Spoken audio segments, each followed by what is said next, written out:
Alors bonjour à tous, ici Makien de la chaîne Pro Le Survie. Bienvenue dans ce deuxième épisode consacré à l'antenne Abri AR148. Donc dans le premier épisode, on a fait quelques tests en réception, un test de comparaison avec une antenne fabrication maison, VHF, que j'ai fabriqué moi-même, donc un peu dans le style des abris qu'on peut trouver dans le commerce. Sauf que celle-là, c'est de la fabrication maison, toujours pareil avec un ruban qui est parfaitement accordé sur la portion 144-148 MHz. Donc la portion qui justement est censée euh, fonctionner également sur la AR148, puisqu'elle est donnée, euh, elle est vendue comme antenne bi-band 144-430 MHz. Donc voilà, j'ai fait un premier test qui était peu concluant sur la bande des 2 mètres radio amateur. On a quand même de la réception un peu dessus, mais c'est vraiment pourri comparé à une vraie antenne, destinée à la VHF. Donc là, pour pousser le test encore un petit peu plus loin, bon, je l'ai déjà fait, hein, je vous le cache pas.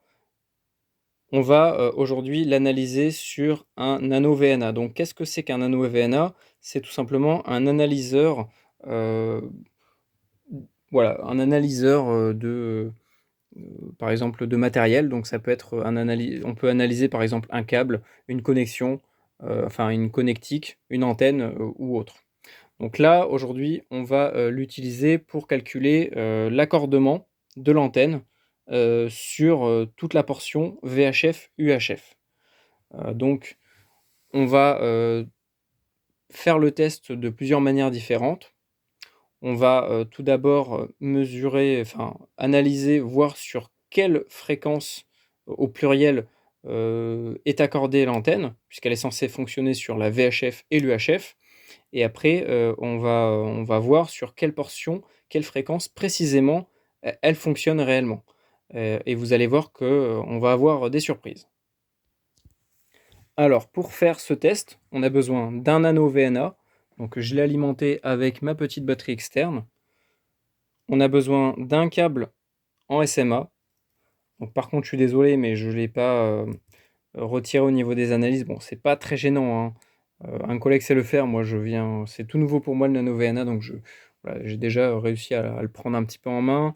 Mais de là à faire des analyses parfaites en retirant, en retirant le câble des données, ça je ne sais pas encore le faire. Puisqu'il faut bien savoir que le fait d'avoir une rallonge, un adaptateur ou autre, peut des fois un petit peu fausser entre parenthèses le résultat, dans le sens où les performances seront un petit peu moins meilleures avec des adaptateurs qu'avec un seul connecteur branché directement sur la radio. Voilà, si vous tirez plein de rallonges dans tous les sens, forcément que vous allez avoir des pertes dans le fil. Bon, nous, c'est pas très grave. Le but, c'est juste de voir si l'antenne est accordée ou non sur nos fréquences de travail, enfin, savoir sur quelle fréquence déjà l'antenne travaille réellement et faire une comparaison avec ce qu'elle est censée faire. Donc là, je vais pousser celle-là, on va la brancher. Donc là, je suis sur le port CH0. Hop, je vais faire la netteté. On va brancher l'antenne sur le nano VNA. Hop. Et pour rester dans la thématique antenne militaire, on va la caler. Hop, on va la caler sur un bouquin destiné aux engins militaires. Donc là, on voit que l'antenne est bien positionnée de manière verticale. Donc le rayonnement autour, elle n'est pas gênée par un appareil électrique, un câble ou quoi que ce soit. Bon, j'en ai sur le mur, mais ils sont quand même assez loin, ils sont à peu près à 1 mètre de l'antenne.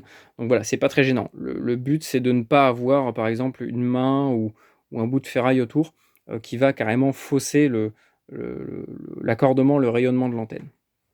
Donc là, on voit que l'antenne est parfaitement positionnée. Le champ est dégagé autour. Hop, elle est connectée au nano VNA. Et là, on va passer au paramétrage du nano VNA. Donc avec ça, en fait, on peut vraiment tout analyser. Donc on peut analyser par exemple le diagramme de rayonnement d'une antenne ou d'un câble, savoir l'impédance, les pertes en décibels dedans, les pertes ou le gain même. Et là, notre but à nous, ça va être plutôt de voir l'accordement de l'antenne sur une portion de fréquence qu'on va définir. Donc là, j'espère qu'on va bien voir l'écran. Donc je vais refaire la netteté parce qu'à chaque fois que je bouge, la netteté se barre malheureusement parce que c'est assez chiant. Voilà. Donc au niveau, on va faire display, traces. Donc en fait, les traces et les différentes couleurs, on va rester sur la jaune. C'est celle que je pense tout le temps. Voilà, au moins je reste sur mes habitudes. Single. Donc là, on voit qu'on a déjà une petite courbe. Donc on va revenir en arrière. Format. Donc là, c'est tout ce qu'on peut analyser. Donc vous voyez qu'on a la phase, les délais. Donc je pense que c'est pour calculer par exemple la longueur d'un fil. Log magnétique, je crois que c'est ça, un log mag, Smith, SWR plus. Donc nous, ce qui nous intéresse, ça va être le SWR. SWR en anglais, voilà, c'est la même définition que le TOS en France. Donc c'est le taux d'onde stationnaire. Donc en gros, c'est pour voir, comment dire, si l'antenne, en fait, les ondes stationnaires, ce qu'on appelle les ondes stationnaires, ça va être le désaccordement de l'antenne et le retour en fait électrique qu'on va avoir de l'antenne à la radio. Puisqu'il faut savoir que dès qu'on va transmettre avec une radio, la radio va envoyer un signal électrique, donc il y a vraiment de l'électricité qui va partir de la radio à l'antenne. Et l'antenne, elle, son job, c'est de prendre toute cette énergie et de la renvoyer correctement sur les ondes. Pour la renvoyer correctement sur les ondes, il va falloir que l'antenne soit accordée, donc qu'elle soit à la bonne longueur, taillée à la bonne longueur. Taillée ou accordée, c'est la même chose. Voilà, il va falloir qu'elle soit réglée sur là où les fréquences de travail. Donc pour ça, il y a différentes méthodes, mais voilà, le plus courant sur, par exemple, ces antennes-là, vous partez du, je sais pas moi, 50-60 centimètres.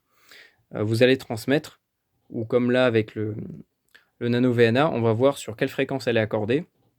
Et en recoupant l'antenne, on va voir le pic se déplacer vers la fréquence qui nous intéresse. Donc là, comment ça se présente? C'est tout simple en fait à lire. Le SWR dessus, donc alors déjà, comment ça fonctionne le SWR? Comment ça se mesure? Donc en fait, là, vous voyez SWR 1, 0. Donc en fait, pour qu'une antenne soit parfaitement accordée, il faut que le SWR ou le TOS soit le plus bas possible. Donc le plus bas sur la radio, c'est le 1, 0. Donc en théorie, dès qu'on a un TOS de 1, 0, l'antenne n'a aucune perte. Donc c'est-à-dire que si on lui envoie 5 watts, l'antenne est censée rayonner, renvoyer sur les ondes 5 watts. Le souci, c'est que ça, c'est de la théorie. En pratique, en réel, il y aura toujours de la perte quelque part. L'antenne sera peut-être de 1/3 de millimètre, trop petite ou trop grande, donc il y aura forcément une toute petite différence et il va y avoir un tout petit retour, au niveau de l'antenne vers la radio. Bon, c'est pas très gênant, mais il ne faut pas non plus en abuser. Donc 1,0 c'est correct, 1,5 ça commence un petit peu à être désaccordé, 1,7, 2 c'est mauvais, 3 c'est encore pire. Je crois qu'à 2 on est à peu près à 5 de perte, 5 ou 10. Mais en vrai, sur 5 watts, bon, c'est pas très gênant, mais imaginez si vous envoyez 15, 20, 30 watts dans votre antenne et qu'elle vous retourne ne serait-ce que 5 de la puissance. Vous imaginez ce que la radio doit encaisser en permanence quand vous transmettez, et ben c'est ça en fait qui va dégrader et bousiller votre radio. Donc le but, c'est d'avoir une bonne antenne pour déjà avoir une bonne réception, pour avoir une bonne émission et pour aussi ne pas dégrader sa radio. Alors, je suis désolé, je bois un coup parce que j'ai super soif. Donc là, on s'est mis en SWR. Donc là, maintenant, on va définir de où jusqu'à où on va analyser l'antenne. Donc là, moi, ce que j'ai envie de faire, c'est d'analyser l'antenne de 100 mégas à 500, puisque c'est à peu près ce que couvre le Baofeng ou n'importe quelle radio standard. Et c'est ce que l'antenne est censée travailler sur cette portion-là. Donc, on va faire back. Alors je sais plus exactement où c'est. Mince, je sais, c'est stimulus, start. Donc là, on va définir notre fréquence minimale. Donc là, on va cliquer là. Donc là, on est sur 99 mégas. On va se mettre sur 100. Je valide avec le bouton en haut. Donc on voit que l'analyse commence à 100 MHz. Et on va mettre le stop sur, alors je ne sais pas si vous voyez bien, là on est sur 99, non 899, donc on va descendre, on va mettre 499. Voilà, et là on voit qu'on a d'autres courbes.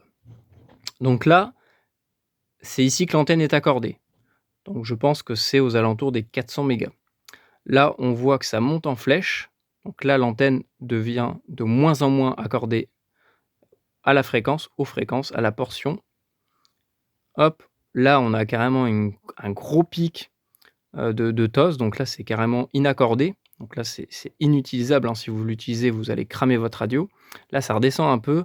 Et là, ça redescend un petit peu plus. Et là, c'est carrément nul. Donc, notre curseur, je crois qu'il est aux alentours des 100 mégas. Ouais, c'est bien ça. Donc, par contre, je vais essayer de... Parce que je suis à moitié accroupi, c'est pas très pratique. Donc, je vais essayer de me caler comme il faut. Donc là, on voit qu'en bougeant avec le curseur, là, on se déplace de 4 mégas en 4 mégas. Donc là, on est sur 136 mégas, 140. Donc, on voit toujours pas le curseur. Il faut qu'on trouve le curseur, en fait. Vous allez voir, ça va faire un espèce de triangle qui va nous dire où est-ce qu'on est. Donc, on continue. Je suis désolé, c'est un petit peu galère. Il faudrait que je m'installe sur une table. Alors, on est sur 160, 168, 172. Alors déjà, on va se mettre sur 144 parce que c'est censé fonctionner, cette antenne est censée fonctionner, travailler sur 144 mégas. Et là, on voit que le TOS est de 21. Alors 21, autant vous dire, de ne pas mettre d'antenne du tout, ça revient au même. Là, vous allez carrément griller votre radio. Donc, bon, déjà, on sait que ça ne marche pas. Donc on va continuer. On n'a toujours pas le curseur. 208, 212, 216. Donc ça, on s'en fout. Allez, on continue. Hop. Je pense qu'on va pas tarder à le voir. Ok, c'est bon. On le voit. On a le petit marqueur 1. Vous voyez, ah bah, il a disparu. Vous voyez que l'environnement est super important. La courbe change selon l'environnement. Vous voyez, là, je déplace un petit peu ma main. Hop, la main se rapproche. Voilà pourquoi il faut vraiment avoir un champ dégagé autour de l'antenne dès qu'on fait des analyses. Bon, là, c'est pas très grave, hein. Vous voyez que la vraie courbe, la courbe où c'est accordé, bon, ne bouge pas, donc c'est pas très gênant. Mais voilà, ça évite d'avoir des surprises. Donc là, on voit qu'elle est un petit peu accordée. Donc là, on a combien? J'arrive pas très bien à lire. 5 de TOS. C'est pas ouf, hein. C'est pas ouf. Et on est sur le 284 MHz. Donc ouais, c'est complètement dans les choux. Vous voyez que la courbe a encore bougé. Donc je vais essayer de me... Ah, là, on a 5 sur 288. Donc ça ne nous intéresse pas. On va continuer plus loin. Là, sur 316, on est à 7, 8, 9, 10, 10, 10. Là, on arrive à 384 mégas. On est à 8, 388, 7. On voit qu'on descend, on descend. Ça commence à devenir, on va pas dire exploitable parce que ça, c'est quand même pourri. 4, 412 mégas, on est à 3. 416, 420, on est à 2. 424, on est à 212, 211. 428, donc là on se rapproche de la portion radio-amateur. Et justement, cette antenne est censée fonctionner également sur la portion 430. Donc la portion radio-amateur, c'est 430, 440. Donc là, on est sur le début de la portion radio-amateur, on est à 1,4. Donc c'est vraiment pas trop mal. 436, on est à 1,15, c'est très bien. 440, on est à 1,0. On est à 1,1. Donc voilà, l'antenne est vraiment accordée sur 440 MHz. Donc on va monter un peu, parce que nous, ce qui nous intéresse, c'est également le PMR. Et à 448, on voit qu'on est à 1,8, 1,7. Donc si à 444, on est à 1,4 et qu'à 448, on est à 1,8, on va dire qu'on a 1,6 sur le 446. Donc ça va. C'est pas non plus excellent, mais l'antenne reste fonctionnelle sur la bande PMR 446. Après plus haut, 452, 2, 456, presque 3, 4 en 460. Donc la bande professionnelle, c'est même pas la peine. 472, là on a 6, 7, 8. C'est même plus exploitable.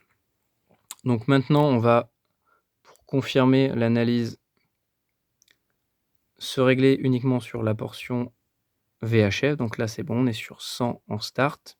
En stop, on va se mettre sur 199. Je sais pas si on voit bien. 199, hop. Et là, surprise, vous voyez qu'il n'y a aucun accordement. Voilà, alors que l'antenne est censée fonctionner à peu près dans cette zone-là, autour des 144. Et là, on n'a rien du tout. Donc, où est l'accordement? Je vous le demande, où est l'accordement? Donc là, bon, voilà, on s'en doutait bien, hein, c'est de l'antenne chinoise. Mais c'est dommage parce qu'elle a un bon design et tout.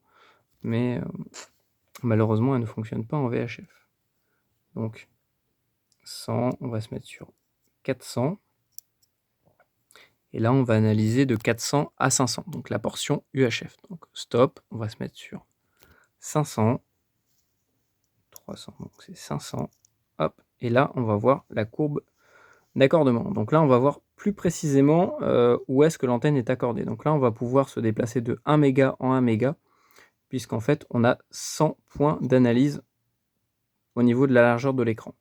Donc là, vu qu'on a 100 MHz de bande passante, et ben on va pouvoir se déplacer de 1 méga en 1 méga. Donc, vous voyez qu'en fait, le 2 se situe au niveau de la ligne. Donc là, c'est 2, 3, 4, 5, 6, ça doit être 8, 10, 20, un truc comme ça. Ah non, ça doit être, non, je pense que c'est, non, c'est 1 méga, 1 méga, 1 méga. Et en fait, dès qu'on a 20, en fait, on le voit même plus, c'est tellement haut que dans tous les cas, ça sert à rien. Donc, il nous l'affiche juste à l'écran, mais on ne peut pas le voir visuellement au niveau de l'accordement. Donc là, vous voyez que ça a bougé parce que l'environnement n'est pas le même. Donc on va faire plusieurs tests. Je vais d'abord la tester sans la toucher et après on va la toucher un peu comme si on était avec un portatif. Donc là, 400, à partir de 426, on n'est pas trop mal. 430, on est bien. L'accordement se fait vraiment sur 438. Vous voyez que tout à l'heure c'était 440. Là, on a 438 comme fréquence centrale d'accordement. Et on est à 1,03. Donc on est vraiment parfaitement accordé. Donc 438, ok, on va continuer. 440, 441, 2, 3, 4, 5, 6. Vous voyez qu'à 446, on est à 1,56. Après, vous voyez que bon, les résultats changent un peu. Tout à l'heure, on avait 1,60. Là, on a 1... Ah, vous voyez que ça bouge encore. Mais bon, ça fonctionne sur le PMR. C'est déjà ça. Donc PMR et bande 433, LPD 433, ça fonctionne. 1,3, 1,2, c'est nickel. Alors je vais vous montrer un petit peu comment est-ce qu'il faut procéder pour faire un test réaliste d'une antenne, puisque là on l'a testé sans la toucher, mais il faut la tester dans différents environnements et vous allez voir que des fois les résultats changent complètement. Bon, j'ai déjà testé pour la VHF, hein, ça change rien, mais bon, là non plus. Pour le coup, j'ai la main dessus. Hop, je vais garder la main dessus pour pas qu'on me dise que je l'ai plus. Et vous voyez que la courbe, les résultats restent quand même assez bons. Là, on est à 1,96. Si je lâche, on est à 1,83, 1,80. Donc l'antenne fonctionne pas trop mal. Voilà, donc cette antenne n'est pas une antenne bibande, c'est uniquement une antenne UHF. Donc là, on va refaire le test avec la bande VHF et vous allez voir que l'antenne n'est toujours pas accordée dessus. Je vais juste bien faire la netteté pour que vous voyez. 100 mégas. 200. Et là, vous voyez que il n'y a rien. On est bien sur 100 mégas, stop 200. Même si je mets la main, il n'y a rien. Il n'y a rien et c'est de la merde. Voilà, donc bon, cette antenne n'est pas trop mal. Si vous voulez faire de l'UHF, ça fait le taf. C'est pas non plus exceptionnel, donc j'essaierai de l'accorder pour le PMR. Quoique j'hésite en fait, parce que au final, elle est bien accordée en plein milieu. Ah, vous voyez que là, à plat, on avait un petit quelque chose. Donc on va zoomer dessus et on va essayer de voir où est-ce que ça se situe. Ok, on était sur 299. Ah, là, ça a disparu. Donc moi, ce que je fais pour la tester... Ah, c'est ma main, en fait, qui le... Ah, c'était là. Non. Dans tous les cas, c'est mauvais, hein. On est à 1, 2, 3, 4, 5, 6. Dans tous les cas, même si il y a un petit pic de descente, c'est pourri. Ah, vous voyez qu'il descend encore. Par contre, si je passe ma main à côté, ça va le modifier. Et ouais, donc on va essayer de se décaler un peu. Non. Vous voyez que ça, c'est des erreurs de résultat, enfin d'analyse dès qu'on a un environnement un peu pourri. Ah, c'est dès que je mets la main dessus.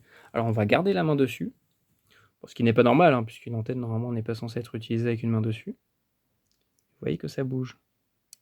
Selon l'endroit où on est, ça fait n'importe quoi.